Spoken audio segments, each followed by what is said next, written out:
Okay, so last time we left off, we had our CG lightsaber with our neat wireframe texture. If you were building it in the Blender Club, you have neither this wireframe texture nor this little hook here. Don't worry about that. Just, when you follow along, just know that you won't have those parts of it. Today, we will be doing a bit of modeling and then texturing it. Let's start by adding a plane. Let me turn on my keyboard shortcut keys.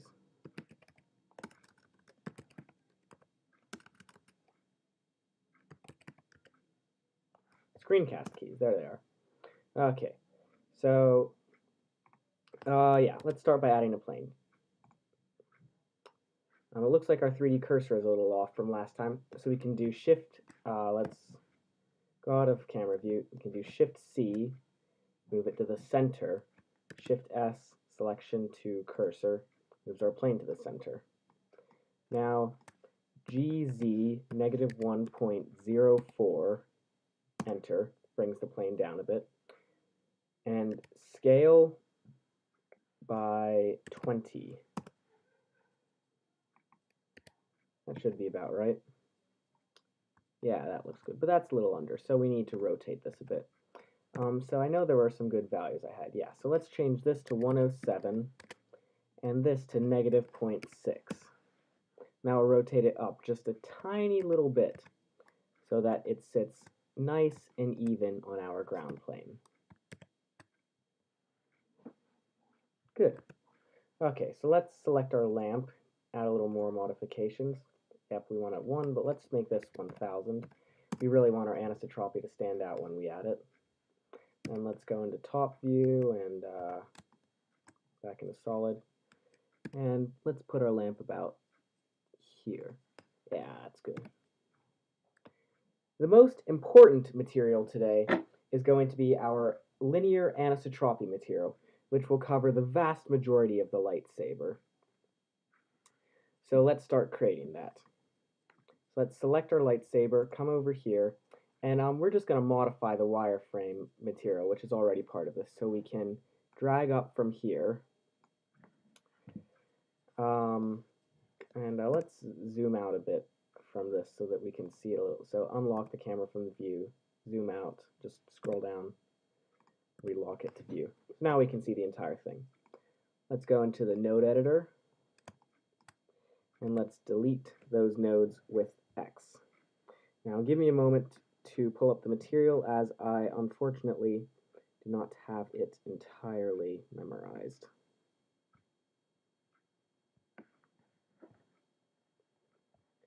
Okay, so let's go. All right, first thing we need is a material output. So let's go to output, material output. We can click N to close this panel. Zoom in a bit. Then we're going to need, obviously, an anisotropic shader. So we can do shader, anisotropic. And we can connect these two. Let's keep tabs on what we're doing by opening the preview section. So the default 0.2, 0.5, and 0 values will work. Now let's connect a color ramp node. Shift A, converter, color ramp. And we can connect color to color. What we want to eventually do is make it so that we can have some tiny surface imperfections, because just plain anisotropy is good, but if we add some imperfections, it will make it look so much more realistic. So because we want them to be tiny, let's take this black color and make it a much more moderate color. Enter the hex value A. That's A 6 times, and click enter. For the one over here, we also want it to be a fairly moderate color, just slightly brighter. So instead of pure white, let's make it D3, D3, D3. Enter. Now we have two moderate colors, which we can use this FAC value and a texture to make some little imperfections. So the perfect texture for this is the Voronoi texture. So go to Texture and Voronoi. Then we can connect the color to the FAC. This just gives us a little more random stuff. And then we can increase the scale to 70. I found through trial and error that this is a good value. Now let's add a vector mapping node. Connect vector to vector. As a general rule, you should connect same color to same color, but sometimes we break that rule for special effects. And lastly, we need to define what type of texture coordinates we're going to use, since it defaults to generated, but since we're going to UV unwrap this, we need UV. Also, because this is longer this way than it is any other way, we need to compensate for that. So make a Y value of 10. Lastly, to control our anisotropy, we will need a tanning node. Since we can't just have our default radial, we need a UV map. So we can add an input tangent node and select the UV map. While we don't have any UV maps to select yet, we will soon. Okay, so now if we go into rendered view, oh, wrong one. There we go.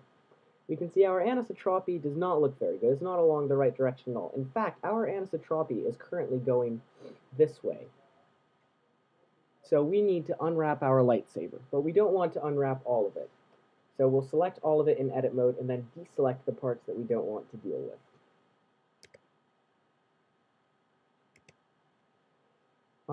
In fact, a smarter way to do this might be to select the parts that we don't want and then inverse.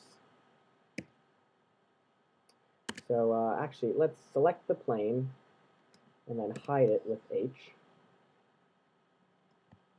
Let's get to work selecting those little bits. We can just make the viewport a little bigger for the time being. And a smart way to start would probably be by selecting the middle one of these. And I think it would be this and this. Oh wait. You can do that with Alt right mouse button and Alt Shift right mouse button. So now if we do Control plus, yeah, should start to add in those things. Okay, so that's a little too much plus. So let's minus a bit until we get it back to a more manageable length.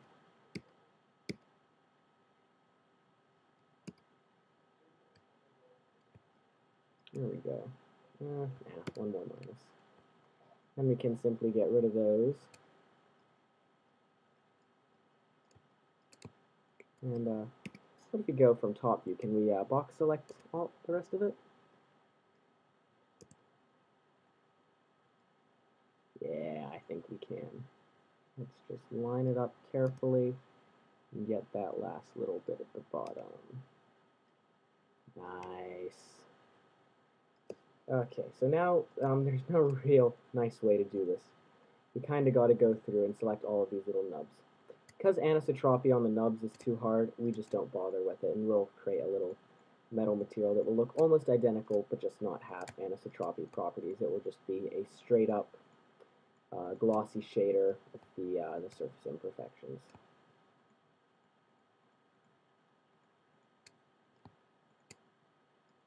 This is definitely one of the more tedious parts. I promise it gets easier from here. So I'm just going through and shift, right-clicking all of these faces, then rotating around a bit,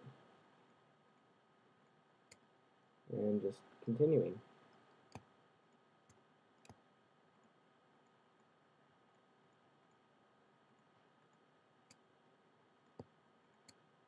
There we go.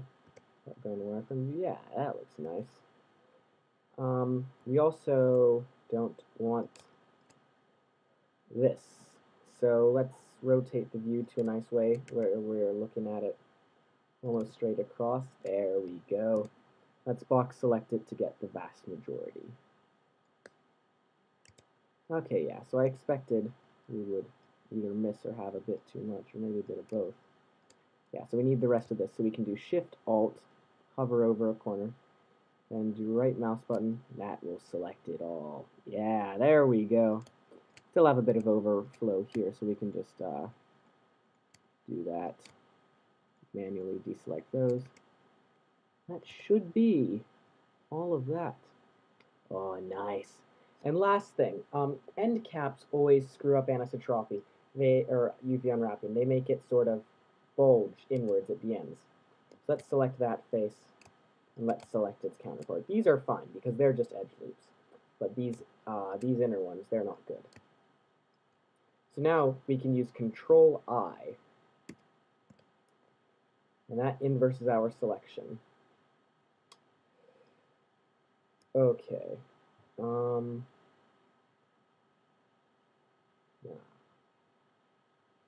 Okay, so I did something really kind of stupid. We have not marked our crease yet. So let's just do a little workaround. Let's add these all to a vertex group. So click here, then click New, and click Assign. So that way we should be able to deselect all of these and select them again. Fantastic. Okay, so now let's mark our scene. You may remember from last time we did UV unwrapping, which was what? Oh, there we go. From last time we did UV unwrapping, we discussed how when you are unwrapping a box, for example, you have to mark the seams that you would cut along. Same here. So we need to mark a single seam down the middle that we can just unwrap it from. So we can use Alt right mouse button to select that, make sure it's selected the whole way, and do Control E and mark seam. Now we have a nice little red line there. So now let's go back here, select faces, and select. Fantastic. Now we can just get rid of this little vertex. Actually, it might be handy to keep it. Yeah, I guess those faces selected because reasons. Oh yeah, I know why. Unimportant. So now we can do U and unwrap.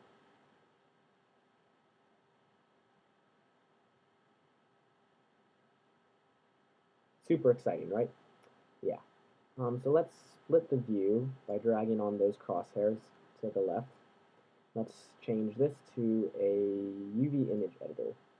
Now you see we have our little unwrapped lightsaber projection. And this is why if we go into rendered view again, this is why our anisotropy is screwed up. Anisotropy lines run up and down. So that would mean they would run around, but that's not what we want. We want them to run up and down. So if we rotate this 90 degrees, see? R90, enter. But it's still not right. There's still more there than there is there. We need to even this out. So we can do that with our UV squares add-on.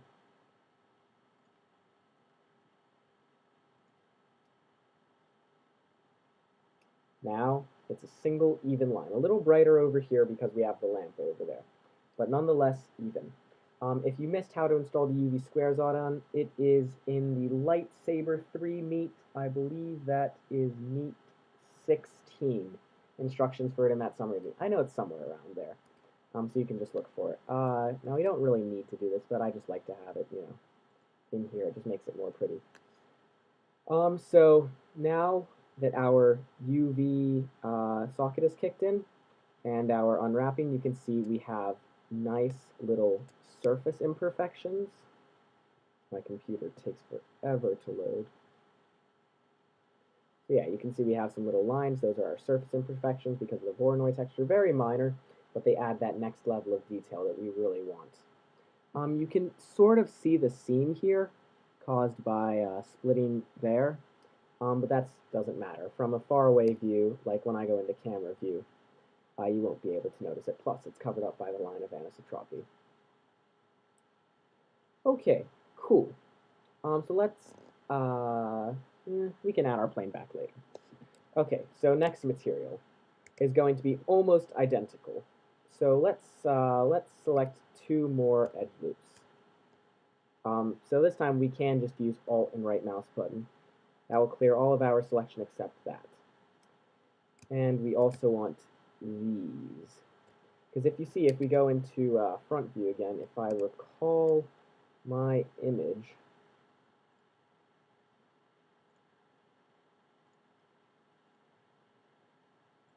I had to reinstate the path. You can see when we go into wireframe view, no, it's not entirely those, is it? Nah, it's not those. It is that and that have the copper color. So if we select those two, we can add the copper material to them. Let's rename this quickly. I like to use little ciphers, so let's rename this ANISP for anisotropy, -LN for linear, -AG, chemical name for silver. Perfect. Now let's add a new material slot and a new material. Actually, let's not. Let's load in our anisotropy linear material and create a new copy of it by pressing that plus button. So now we have the original and a copy of it, but we can change its settings without affecting the first one. So instead of AG, this one is going to be copper, so let's make it linear-CU. Fantastic. We want the viewport color to be a little different, so if we scroll down to settings and viewport color, you can just make it like an orangey, lower the, let's lower the value a bit, and now we have a nice orangey copper color. And let's click Assign to assign it to these selected faces. So now in solid view, you can see we have some faces that are coppery. Fantastic. So now let's influence the actual nodes. So first off, this one over here has to come to 0.4 because we want it to be a little more light this time. This color can be modified to X value of FFB773. And if we go over to the other one, we can change it to a slightly darker version, which is CC935C. Now we've got a tiny little variation in our copper colors.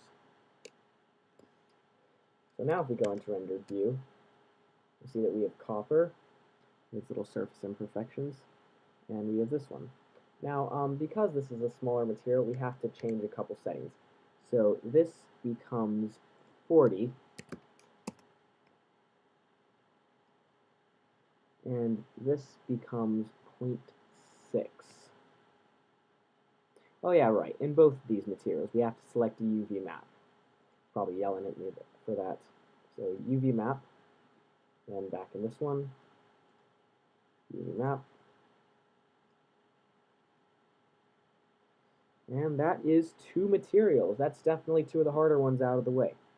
So let's continue. Next up, we have the silver radial. So that is everything that is not linear. So like faces here and here, which use radial anisotropy. Those are the ones we're going to hit next. So, okay, so let's add another new material slot. And this is very similar to the linear AG. Let's select that again and do plus new.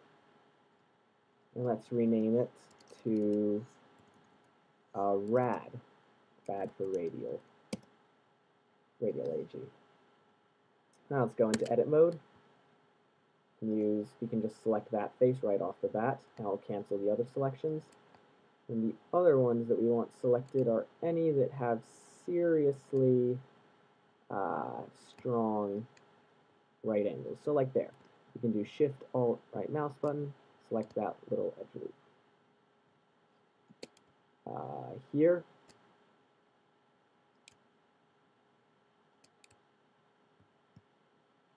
here, and here. Oh wait, Control Z.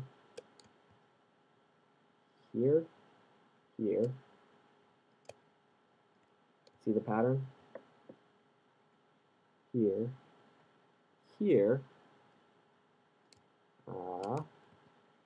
here, here, here, and here. And all of these will get our new material. Now this one I don't want to change the color much, but perhaps we can just make it a slightly darker white. So let's just take that hue and maybe turn it down to 0.8. Yeah, there we go. Now it's just a little darker. Tiny bit, just barely perceptible, but you can sort of notice the difference.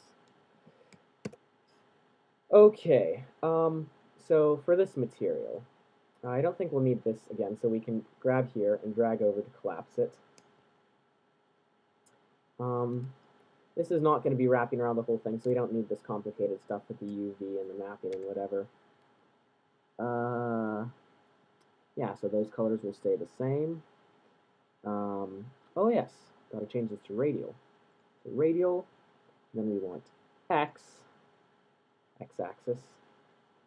and right now, let's turn this up to 0.7. And right now, if you look at it, you'll see that it almost perfectly lines up, but it's a little offset. The radial stuff is a little to the right of the regular anisotropy. So we need to go a full circle around because we can't go backwards with this type of slider. So enter a value here of 0.976.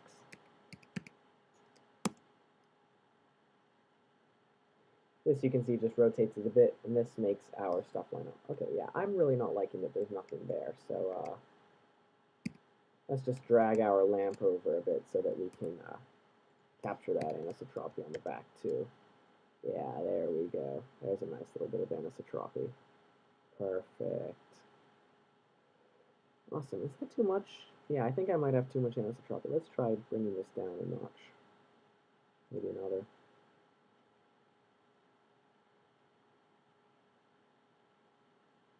Okay, that seems to flow a little better. Cool. So now I've got some more anisotropy. Now let's add the copper material. That's basically just this, but with the copper color. So I think I'll copy this material this time. So let's add a new material slot. Select the radial material. Add a new.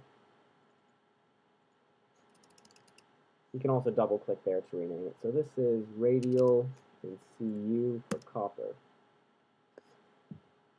So now these colors are, yes, right. Like the other things, we have to turn this down a bit. So 60. And this needs a little less rotation, so 0.96.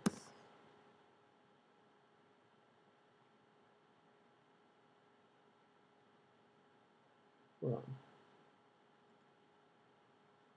This right. Is there a better axis that I can use? Nope, Y doesn't work. Z definitely doesn't work. Guess it's X. Okay. Anyway, back on track. So this has to get moved back to 0.4.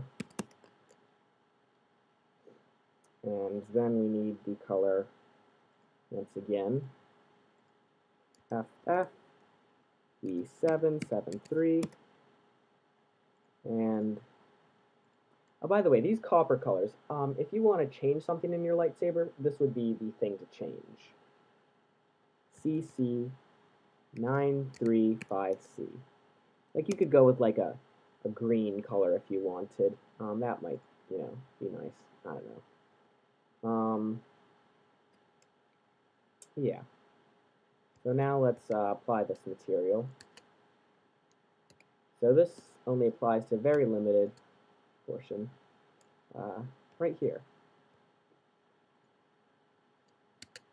And let's change it to a color sort of similar to this, so we can just use the color picker, and I'm just going to pick this color.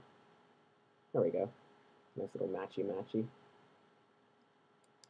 Okay, we are definitely coming along. So now we have a really, really simple material for a very important part. Let's make it's 10 o'clock. Gray filler in here. Alrighty, so let's add a new material, and this time we will make use of that new material that we added by accident. Let's name this one black.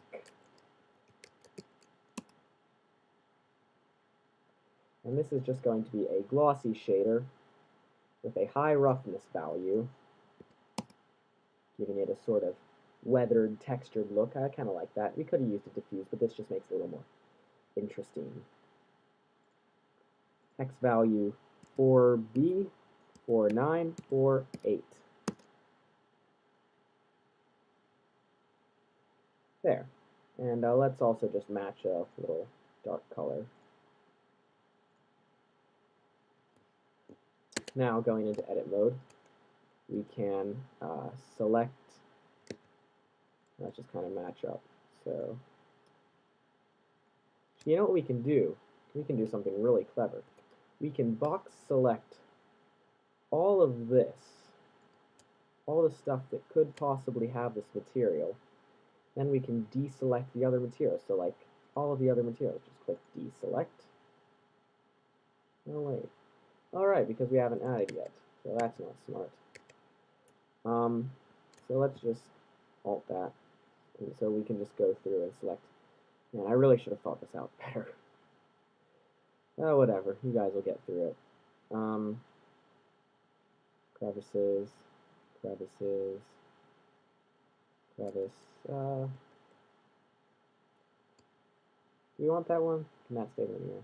Now let's select it.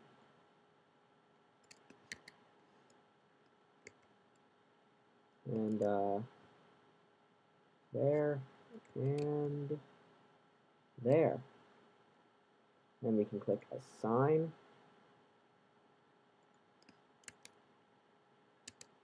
That work. Alright, we have to assign this material. Assign. Aha! There we go. Now our lightsaber's starting to look right. And if we go into rendered view again, we can see we've got a nice black there. Okay, let's continue.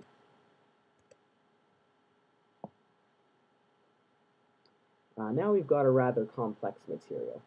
This is the material for the gold plating. Not sure if it's present in this image. Yeah, sort of. This is going to be a gold material. But let's not stop for any gold material. Let's make it a nice gold material. So add new, and this time we do want a new material. Let's call it gold-metal. This is definitely going to be heavy on the nodes, but that's okay. We can handle it. Viewport color, make it a nice kind of yellow. And let's just get assigning it out of the way. So we just want it to be on these little nubs here. We can select those, select them down here, and we can just do a simple Control plus to select the ones around them. And we can select our gold metal and click Assign. Oh wait. Yeah, let's deselect all of that stuff.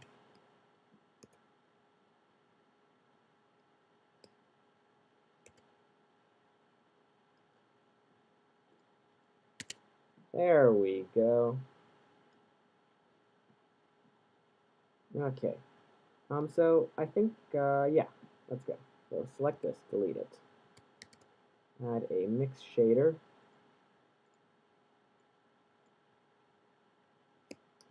And we will plug into that two glossy nodes. Now these are going to have different roughness values. So we can click one and then duplicate it to create the other. We want different roughness values because that will create a nice little effect. That's the same kind of shading that's used in car paint, actually.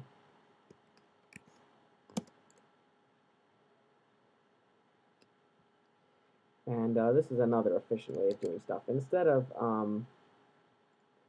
actually having two shaders that we FAC, we can actually FAC just the color. So we will have a totally pure white here, and here we'll have a goldish material, because we want some sort of Fresnel. We want it to be brighter on the outside and golder on the inside. So FFDE59. There we go, nice little gold material. Now we need an invert node for whatever reason. Heard about the shader online. Ah, there we go. That makes kind of sense, I guess. It's a little more gold. Yeah, let's add that Fresnel facing. So this is an input node, layer weight, and we want to change this to 0.2. This says how much will be on the inside and how much on the outside. We want to connect the Fresnel down here, and we want to connect the facing over here. That just makes it a little lighter around the edges. But we need some RGB curves node to up our contrast. So let's just move this a little higher and back a bit. And let's plot 2 on the connection. So we can shift A, color, RGB curves. And we can shift D, duplicate it, drop it on the connection, move it to a little better position. Now these curves I also read about online. I can't speak for their exact properties, but basically you just left click to create a point and just sort of copy what I'm doing.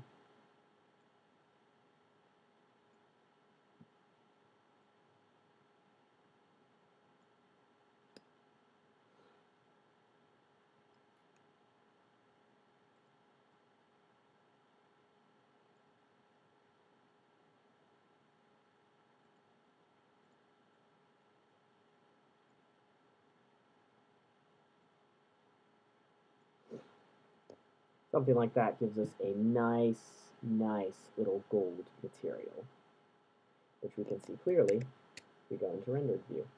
The lighting's not great, but this is a fantastic material.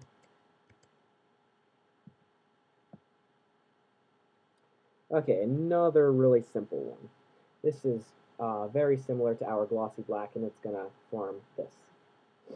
So let's add a new material slot, select our black, click plus to create a new one. This one we're going to name gray. Ever so slightly lighter, but it also has a little more roughness, because this is really almost a diffuse shader that we're using here.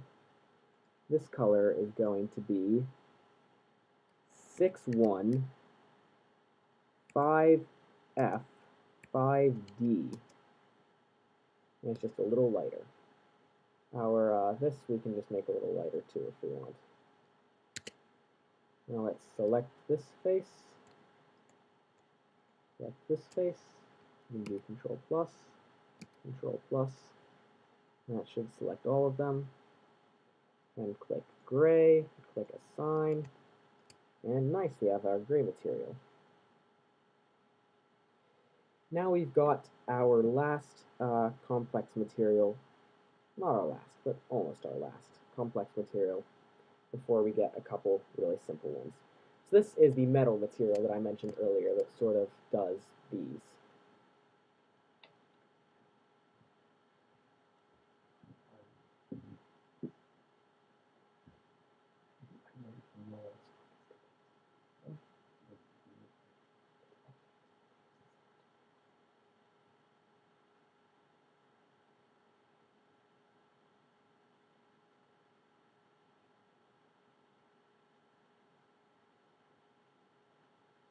Okay, sorry about that.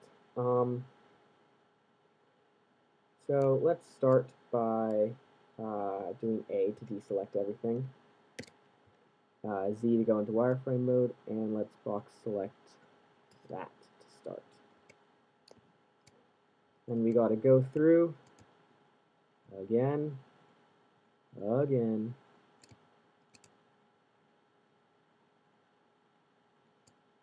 and select these.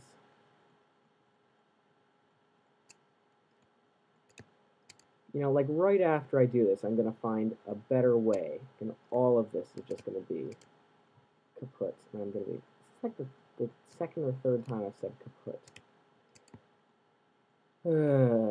My language. Hayakawa would frown. Maybe Orwell would. Politics in the English language, all that crap.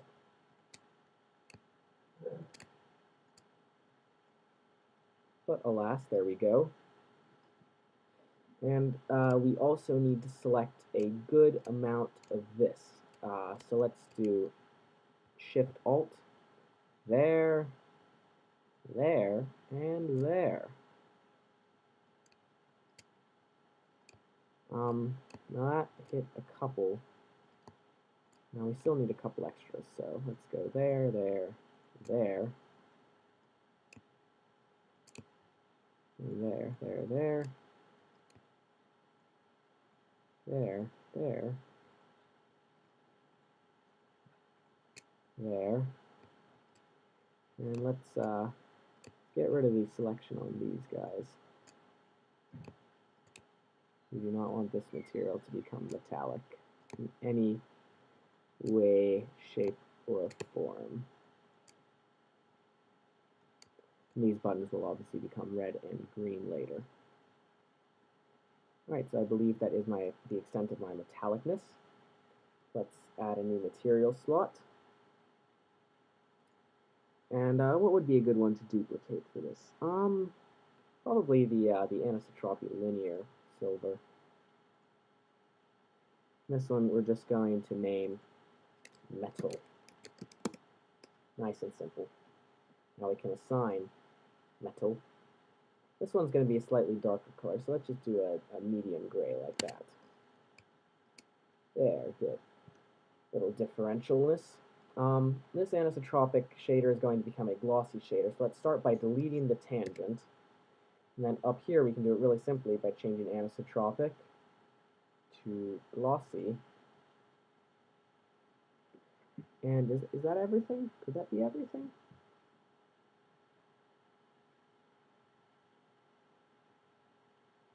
That's everything.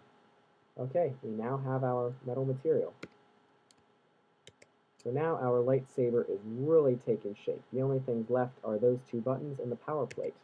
Let's knock out the two buttons quickly. So let's add a new material slot. New material. Name this off. This is just going to be an emission shader.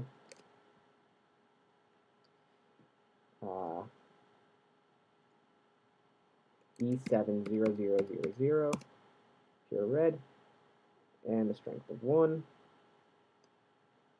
And this will be identical color. And this is going to be this button. So select it on top, do Control plus, and assign. Now we can select this one, do Control plus, add a new material slot, select off, duplicate it, change it to on, change it to a nice green color. This time we want it to be a little bit brighter because our lightsaber will be on. And this will be the same thing, but slightly different. OO, E7, OO. That gives us a nice green color. Similarly, we'll want this to be green as well. Assign. The last material, we are almost done, is the power plate. So I think we can just do a box select over all of these faces. And I guess I did get all of them. Cool. So let's add a new material. And we're going to call this one power plate. All one word.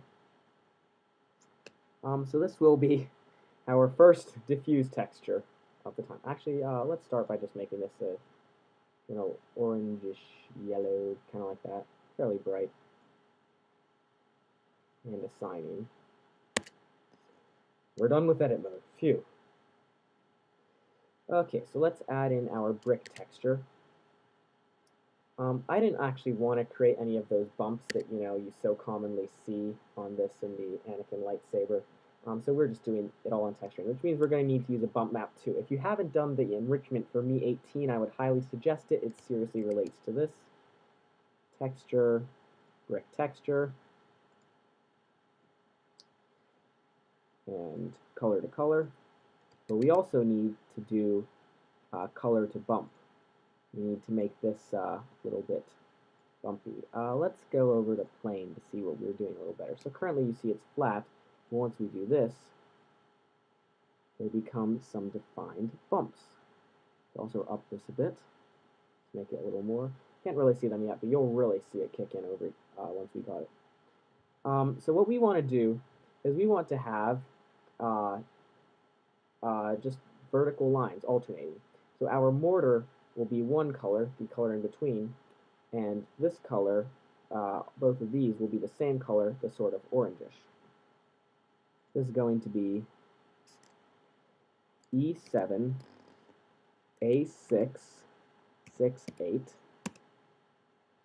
Now we can do Control C, Control V, and this black is going to change to a grayish color, particularly 8B, 8B, 8B.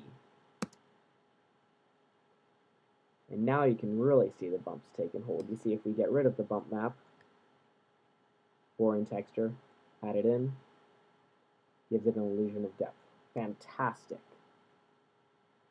So a couple little values, 0.5, this should be 1, 1, 2, 5.035, widens the bricks a bit, 0.5, 0.25, and if we did it now, you would see that it's actually bricks, but if we rotate it, we'll screw up the texturing so that it just becomes vertical lines. We can use our trusty mapping node for that. Do Shift A, vector mapping, Shift A, input texture coordinates. This time we will use generated because we're just going for simple, quick and dirty. Rotate on the X 90 degrees. And now,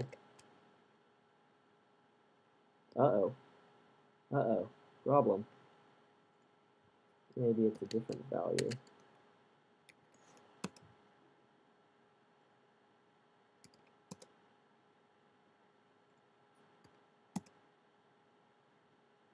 Would that be right? Yeah. You know what we can do, since this is being a little weird, we can just force it with a clever little bit of scaling.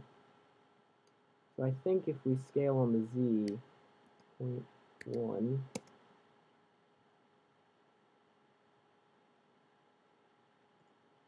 scaling not work.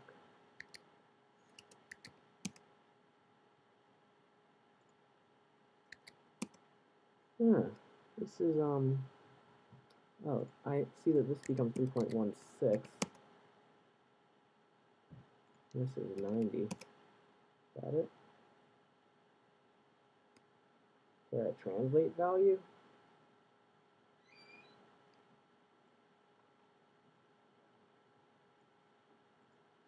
I have to, like, drag the bricks down or something.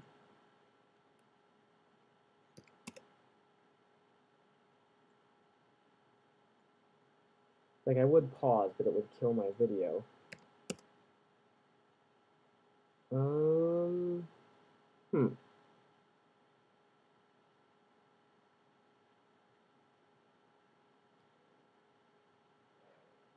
let's see. So,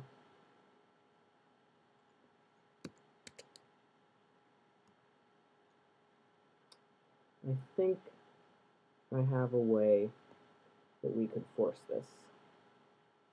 Instead of using a brick texture, let's try using a checkered texture.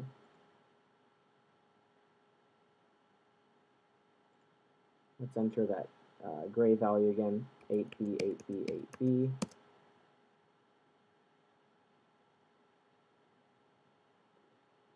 Let's make this 1. Yeah, looks like it's responding to our scaling a little better.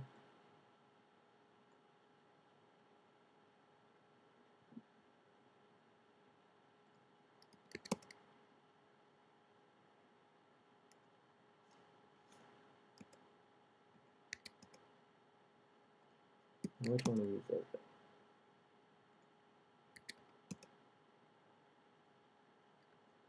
There we go, that's looking a little more right. Let's bump it up to 20. Now I just need to bump this up a bit, so maybe 0.5.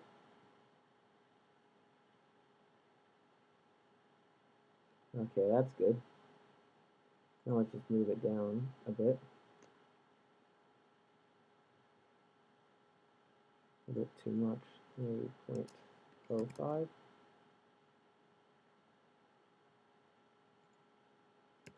Maybe we just force this a little more, 0.1. There we go, now we have alternating strips. Just add a couple more, let's go to 30.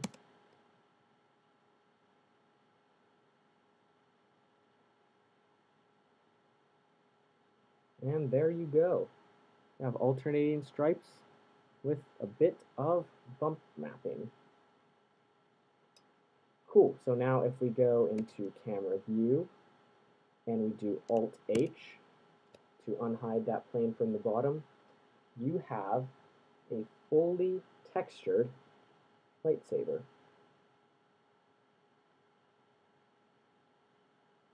Which you could render if you want, but I'm not going to. I'm just going to say, good work, good job, and there we are. Oh yeah, let's save this. Command S, save. Whew, okay.